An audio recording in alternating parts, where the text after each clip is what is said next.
ब्रह्मांड नायक राजाधिराज योगीराज यांच्या कृपेने आज आपल्या मठामध्ये तुळशी विवाह संपन्न होत आहे। आज तुळशी विवाहाला सुरुवात झाली आणि आज दरवर्षी आपण त्रिपुरी पौर्णिमेच्या दिवशी ज्या दिवशी तुळशी विवाह समाप्त होत असतात त्या दिवशी आपण आपल्या मठामध्ये तुळशी विवाह साजरे करत असतो। आता तुळशी विवाह का करतात त्याच्या मागे खूप आख्यायिका आहे।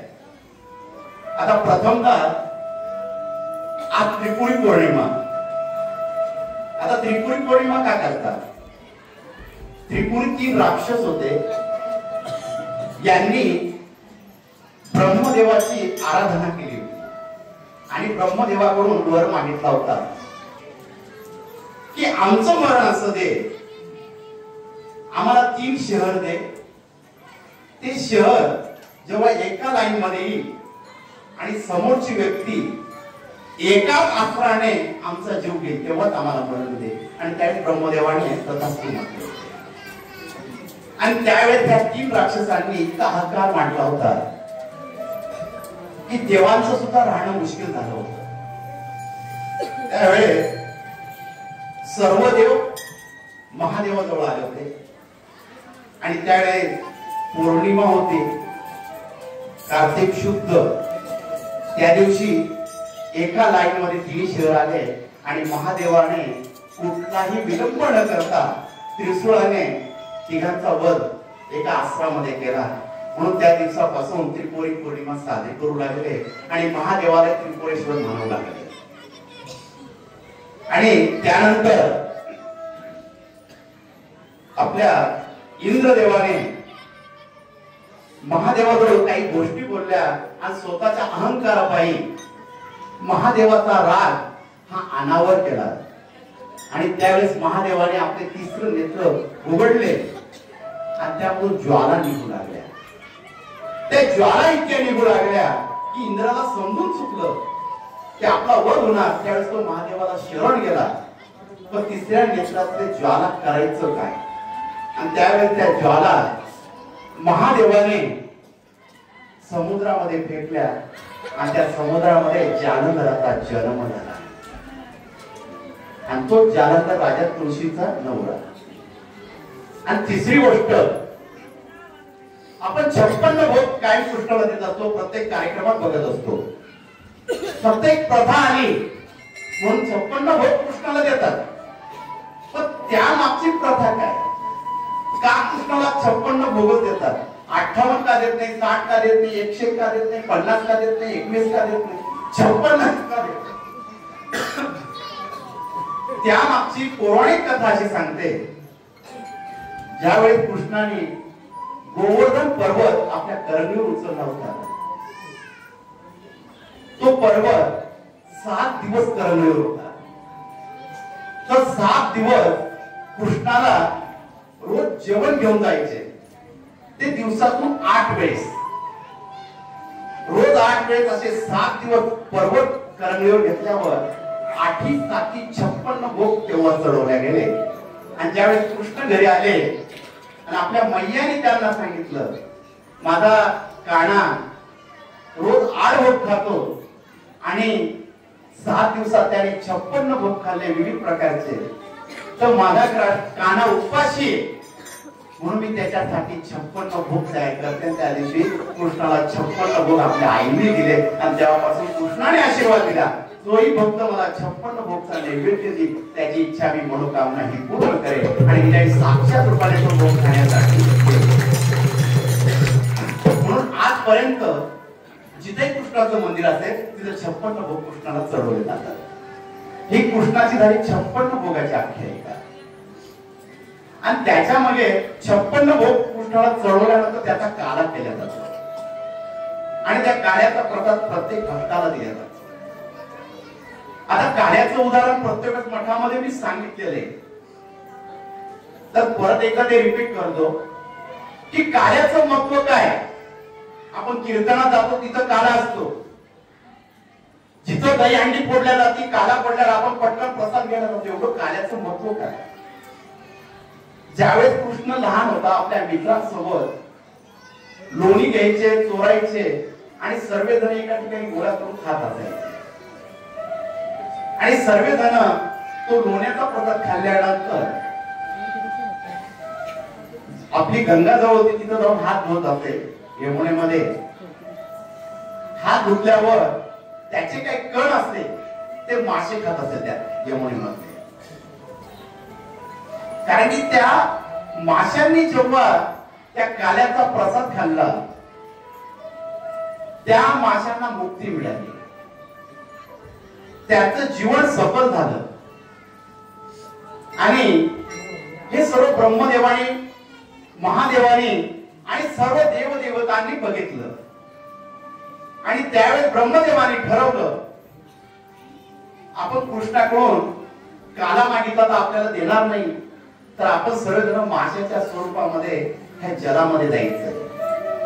सर्वांनी माशाचं रूप घेतलं आणि त्या यमुनेमध्ये तरंगू लागले, सर्व पोहू लागले. कृष्णाने लोणी आणलं, सर्व मित्रांनी खाल्लं. आणि कृष्णाला माहितून गेलेलं होतं त्या स्वतः साक्षात ब्रह्मदेव माशाच्या स्वरूपामध्ये या जलामध्ये आपण हात धुतलेला हा प्रसाद त्यांना मिळेल. तर त्यावेळी कृष्णाने आपल्या मित्राला सांगितलं आज आपण हात धुवायचे आणि आपल्या कपड्याला पुसायचे. तर ते ब्रह्मदेवाच्या सुद्धा नशिबामध्ये तो काला मिळाला नाही. कृष्णाचं म्हणणं आहे की माझ्या भक्ताच्या नशिबात असं त्याला हा काला मिळेल. आणि ज्यावेळेस कृष्णाने आपल्या कपड्यांना काला पुसला, आपले हात पुसले, तिथून तुम्ही कोणताही पुरुष पहा जेव्हा दयाचा आता पॅन्टीला हात पुसतो, तुम्ही कोणाकडे बघा स्वतःकडे रुमाल असतात पुढे असतात ते तो मागणार नाही, तो हात पुसतच जाईल. ही प्रथा तिथून सुरू झाली. आता मेन विषय आपला आला तुळशीच्या विवाहाचा. तुळशी विवाहाला का सुरुवात झाली, तुळशी विवाहाचं महत्त्व काय, तुळशी विवाह का करतात?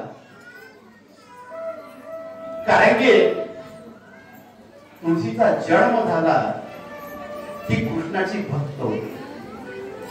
ती एवढी भक्ती करू लागली साक्षात विष्णू सुद्धा तिच्यावर प्रसन्न होते. आणि तिच्या नशिबात काय हे सर्व विष्णूला माहिती होतं. तुळशी मोठी झाली आणि जालंधर राजा भ्रमण करत असताना त्याचं लक्ष वृंदाकडे गेलं. वृंदाकडे गेल्यावर इतकी सुंदर स्त्री, मला हिच्याशी लग्न करायचं. आणि वृंदाचं त्यावेळेस आपल्या जालंधरशी लग्न झालं. लग्न झालं, सुखाने संसार सुरू झाला. पण हा क्रूर राक्षस असल्यामुळे तो प्रत्येक ठिकाणी युद्ध करून राज्य जिंकत असे. आपली पत्नी पतिव्रता असल्यामुळे तिच्या तपबलाच्या याच्यावर तो कोणतं युद्ध जिंकत असे. त्याच्याकडे अस्त्र जरी नसलं तरी युद्ध तो जिंकत असे. त्याच्या शरीरावर जे कवच होतं तिच्या सत्वाचं कवच होतं. सर्व पृथ्वीवर त्याने राज्य करायला सुरुवात केली, सर्व राज्य जिंकलं. आता त्याचं लक्ष स्वर्गाकडे गेलं की मी देवतांना जिंकावं आणि देवतांवर राज्य करावं. म्हणून त्याने आक्रमण देवतांकडे केलं. इंद्रावर आक्रमण केल्यावर सर्व देव अस्त्र फेकत होते आणि जालंधरला त्याचा काहीच फरक पडत नव्हता. कारण की त्याच्या युद्धामागे असं सांगितलं जातं वृंदा आपल्या नवऱ्याची पूजा करून आणि ज्यावेळेस युद्ध चालत असे साक्षात विष्णूजवळ दिवा लावून बसत असे. आणि अशा वेळेस जालंधर राजाला हरवणं हे शक्य नव्हतं. सर्व देव देवता युद्धामध्ये पडू लागले. जालंधर इंद्राच्या गादीवर जाऊन बसला आणि तिथं राज्य करू लागला. युद्ध जिंकून आल्यावर आपल्या पतीला वृंदाला त्यांनी सांगितलं आज मी इंद्राची गादी जिंकलेली आहे, उद्या मी महादेवाची गादी जिंकणार, मी ब्रह्मदेवाची गादी जिंकणार, या सृष्टीवर माझं राज्य असणार. वृंदाला वाईट वाटू लागलं. वृंदा देवाजवळ बसली आणि विष्णूला श्री हरीला प्रार्थना करू लागली, हे भगवंता, माझ्या पतीला सद्बुद्धी दे. हा आता देवावर आक्रमण करणार आहे. ज्या भगवंताने सृष्टी निर्माण केली तर याला एक बुद्धी दे. आणि जालंधर राजाने एवढं ठरवल्यावर की मला आक्रमण करायचं, आणि अशा वेळेस नारद मुनी यांची भेट जालंधर राजाशी झाली. जालंधर राजाशी भेट झाल्यानंतर नारद मुनी सांगू लागले, ह्या पृथ्वी तलावर अशी एक स्त्री आहे, ती खूप सुंदर आहे. वृंदा सुद्धा तिच्या पुढे काहीच नाहीये. तू जर त्या स्त्रीला मिळवलं, तू ह्या जगाचा जगपती होशील. ज्यावेळे हा जालंधर राजा नारद मुनीकडून ही सर्व कहाणी ऐकत होता, कोण स्त्री आहे, त्याला ओढ लागली, तो विचारू लागला.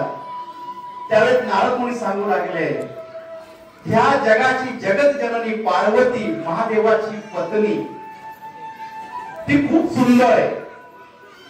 तेव्हा जालंधर राजाला पार्वतीला मिळवावं असं मनामध्ये पाप निर्माण झालं, आणि त्यांनी सकाळी युद्धाची तयारी केली आणि युद्धाला जाऊ लागला. वृंदाने दिवा ओळखला आणि विष्णू जवळ येऊन बसले. युद्ध सुरू झालं. महादेव बघू लागले, आपल्या दाराशी युद्ध चालू आहे आणि महादेव बाहेर येत आहे. त्यांनी बघितलं की जालंधर राजा आपल्याशी युद्ध करतोय आणि स्वतः साक्षात महादेव त्या ठिकाणी युद्ध करू लागले. युद्ध चालू असताना हा जालंधर राजा तिथून मुक्त झाला आणि पार्वतीच्या शयनगृहाकडे आला. आणि त्यावेळेस पार्वती माता तिथं बसलेली होती आणि जालंधर राजाने साक्षात महादेवाचं रूप घेतलं. महादेवाचं रूप घेऊन तो पार्वती समोर आला आणि त्यावेळेस पार्वती म्हणू लागली, स्वामी तुम्ही आलात, युद्ध संपलं. त्यावेळेस महादेवाच्या आवाजामध्ये जालंधर राजा बोलला, हो. आणि पार्वती बोलू लागली. पार्वती मातेला शंका आली, हे माझे स्वामी नाही, हे दुसरे कोणीतरी वेगळे आहेत.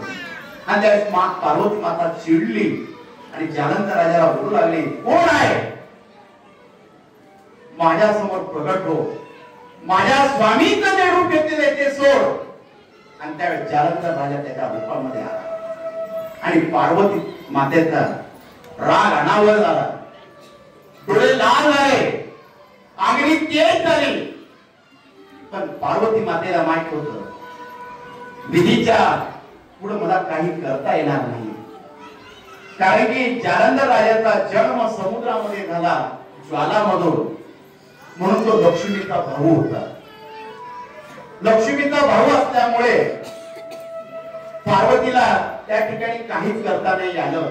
पार्वती माता तिथून निघाली, गुप्त झाली आणि विष्णू देवाजवळ आली आणि लक्ष्मी मातेला सांगू लागली, तुझ्या भावाचा झालेला प्रकार सांगू लागले.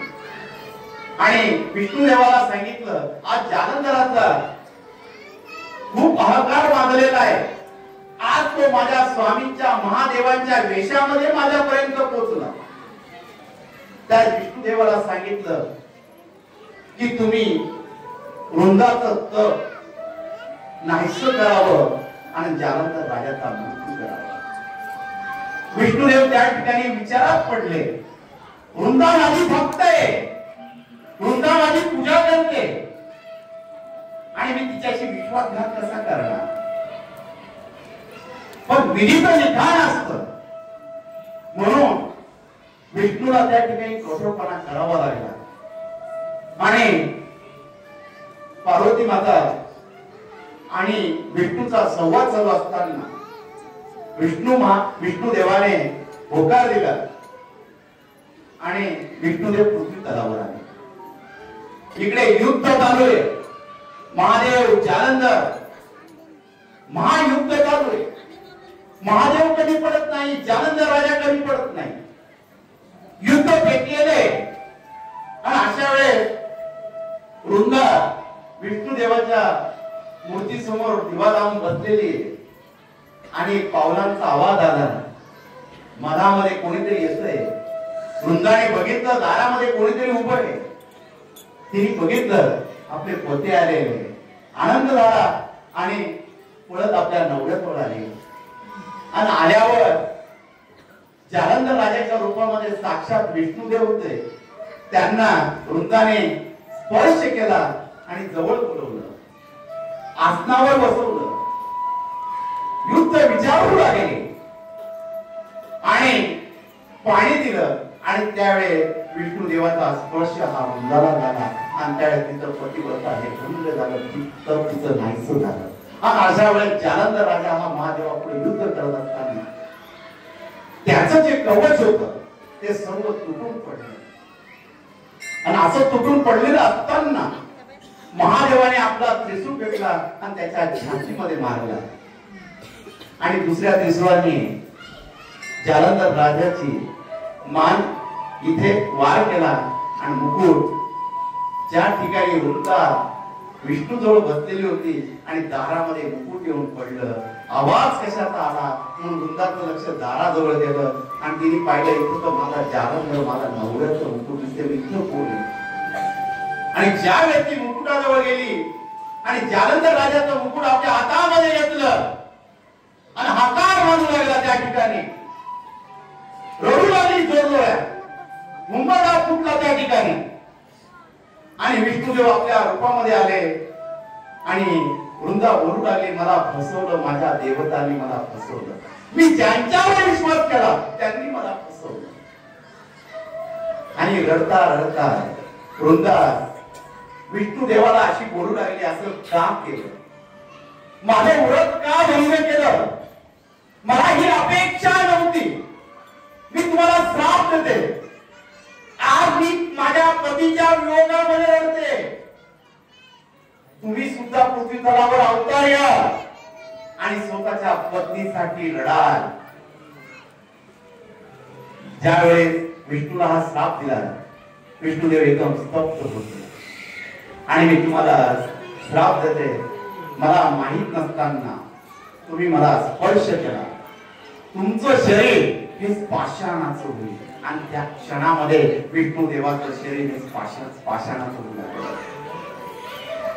सर्व शांत झालं, सर्व पृथ्वीवर हाहाकार माजला. ब्रह्मदेवाला ही बातमी समजली, लक्ष्मीला समजली, पार्वतीला समजली. सर्व देव देवता वृंदाच्या घरी आले. घडलेली परिस्थिती पाहू लागले. साक्षात विष्णुदेव पाषाणाच्या रूपामध्ये तिथे उभे होते, स्वतः हालचाल सुद्धा करू शकत नव्हते. आणि वृंदाचा राग हा अनावर झालेला होता. त्या ठिकाणी महालक्ष्मीने वृंदापुढे हात जोडले, वृंदा माझ्या पतीला क्षमा कर, मी तुझ्या पाया पडते, तू ज्यांना श्राप दिलेला आहे हा उपश्राप दे, कारण की हे जर विष्णू असेच राहिले तर पृथ्वी समाप्त होऊन जाईल. ब्रह्मदेवाने विनंती केली, पार्वतीने विनंती केली, तिच्या नवऱ्याचा जायला सर्व पराक्रम त्यांनी सांगितला. वृंदा ध्यानावर आली आणि आपण जो रागाच्या भरामध्ये श्राप दिला त्याचा पश्चाताप झाला. तिने त्यावेळी तिचा श्राप मागे घेतला. विष्णुदेव परत आपल्या रूपामध्ये आले आणि वृंदापुढे हात जोडले आणि वृंदाला सांगू लागले, वृंदा आज तुझ्या मनाला खूप त्रास झालेला आहे, तुझ्या पतीच्या विरोध तुला सहन करावा लागतोय. मी ह्या पृथ्वी तलावर प्रभू रामाचा अवतार घेईन आणि 14 वर्ष माझ्या पत्नीचा विरोध मला सहन करावा लागेल. तो वृंदाचा श्राप म्हणून विष्णुदेवाला रामाचा जन्म घ्यावा लागेल. आणि आज तुम्ही मला पाषाणाच्या रूपामध्ये इथं केलेले, ज्यावेळेस तू या पृथ्वी तलावरून जाशील, तुझा अंत होईल, त्यावेळेस तू तुळशी स्वरूपामध्ये जन्माला येशील आणि मी शालिग्राम रूपामध्ये राहील. जोही कोणी शालिग्राम रूपामध्ये कार्तिक पौर्णिमेपर्यंत, एकादशी पासून तर कार्तिक पौर्णिमेपर्यंत विवाहाला सुरुवात होईल जो कोणी माझा विवाह तुझ्याशी लावेल त्याच्या आयुष्यात कुठली अडचण राहणार नाही, त्याच्यावर मी सदैव प्रसन्न राहील. मला जो नैवेद्य दिला जाईल त्या नैवेद्यावर तुळशीचं पान नसलं तर तो नैवेद्य मी स्वीकार करणार नाही. माझ्या मस्तकावर जो कोणी भक्त तुळशीचं पान ठेवेल त्याच्यावर मी सदैव प्रसन्न असेल. आणि वृंदा आपल्या पतीचं घर घेऊन रडत होती, माझा पतीच नाही इथे तर मला जगून काय होतं, मी आता सती गेली पाहिजे. आणि वृंदाने आंगणी देवाला आमंत्रण दिलं की तुम्ही यावं, मला घेऊन जावं. आणि वृंदाने घेतलेल्या धडामध्ये आंगणी ज्वाला प्रगट झाल्या आणि वृंदा त्या ठिकाणी सती गेली आणि पूर्ण ज्वालांनी वृंदा जळत होती त्या ठिकाणी. आणि त्या ठिकाणी एक राखेचा ढीग तयार झाला आणि थोड्याच वेळात त्या राखेच्या ढिग्यामध्ये तुळशीचं रोप तयार झालं. आणि तिथंच पहिलं लग्न विष्णू देवाचं शालिग्राम रूपामध्ये तुळशीशी लावण्यात आलं. तो दिवस होता कार्तिकी एकादशीचा.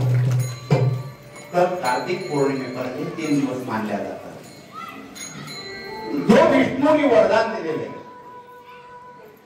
की जो कोणी तुळशी विवाह लावेल त्याच्यावर मी प्रसन्न होईल, म्हणून आपल्या घरी तुळशीचे लग्न लावून लागले, प्रत्येक ठिकाणी तुळशीचा विवाह करू लागले.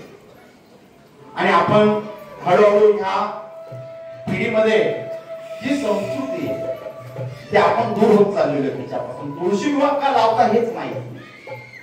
म्हणून आज ज्या अडचणी येत आहे मुलांमध्ये मुलींमध्ये, कारण की खूप ठिकाणी तुळशी विवाहच करती नाही, फक्त दारापुढे तुळशी लावल्या जाते पण त्या तुळशीचा विवाह लावत नाही. म्हणून आपण मठामध्ये सामुदायिक विवाह ठेवण्यात आले की आपली तुळस मठामध्ये आणा, तिच्याशी तिचं लग्न लावा. जेव्हा आपण आपल्या घराच्या तुळशीचं लग्न लावतो तेव्हा आपल्या घरामध्ये लग्नाचे योग सुरू होतात. म्हणून तुळशीचं लग्न लावावं तेव्हा योग येत असतात. पण आपण तुळशी विवाहच बंद करत आलेलो आहे. म्हणून आता लग्नाच्या अडचणी सुद्धा खूप वाढत चाललेल्या आहेत. आता आपण म्हणतो मुली कमी झालेल्या आहे, मुली भेटत नाही म्हणून लग्न होत नाही.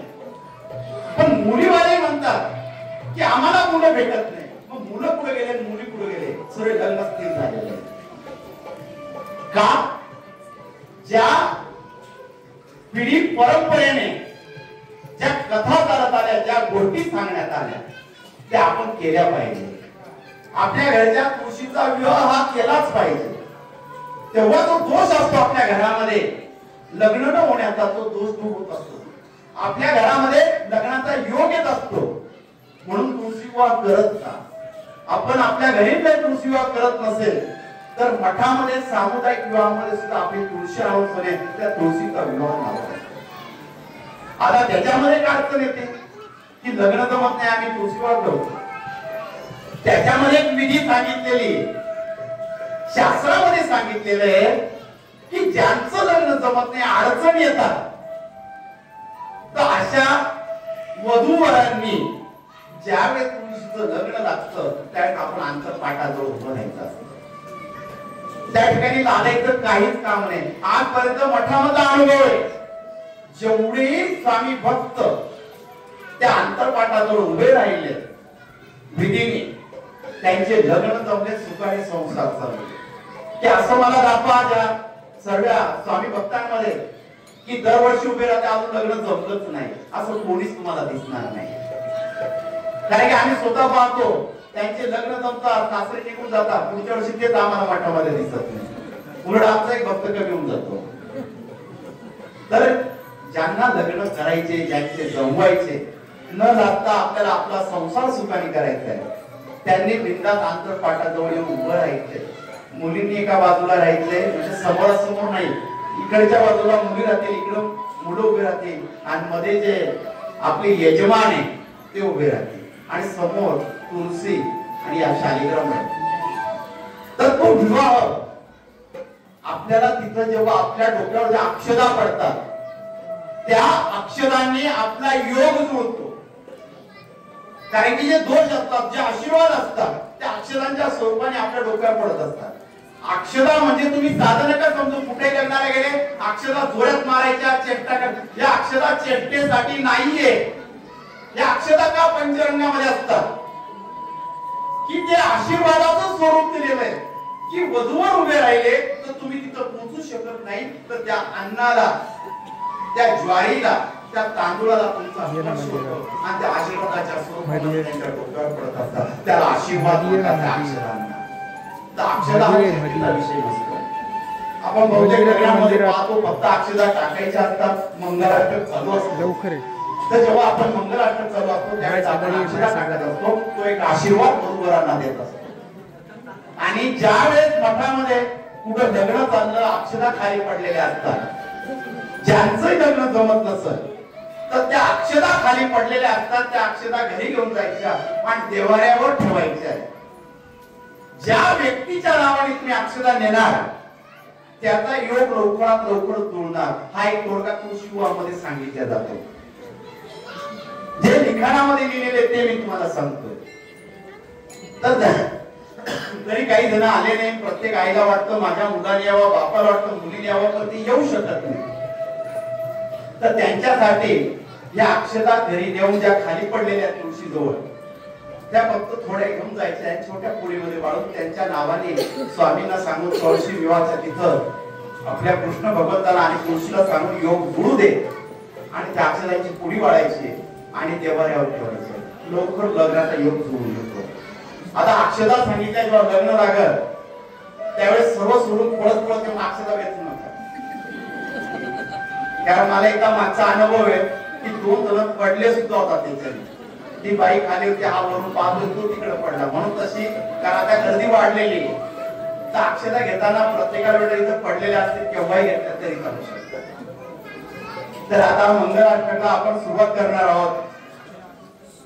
तर पहिले ज्याही मुला मुलींना लग्नासाठी उभं राहायचंय त्यांनी येऊन इथं उभं राहायचंय.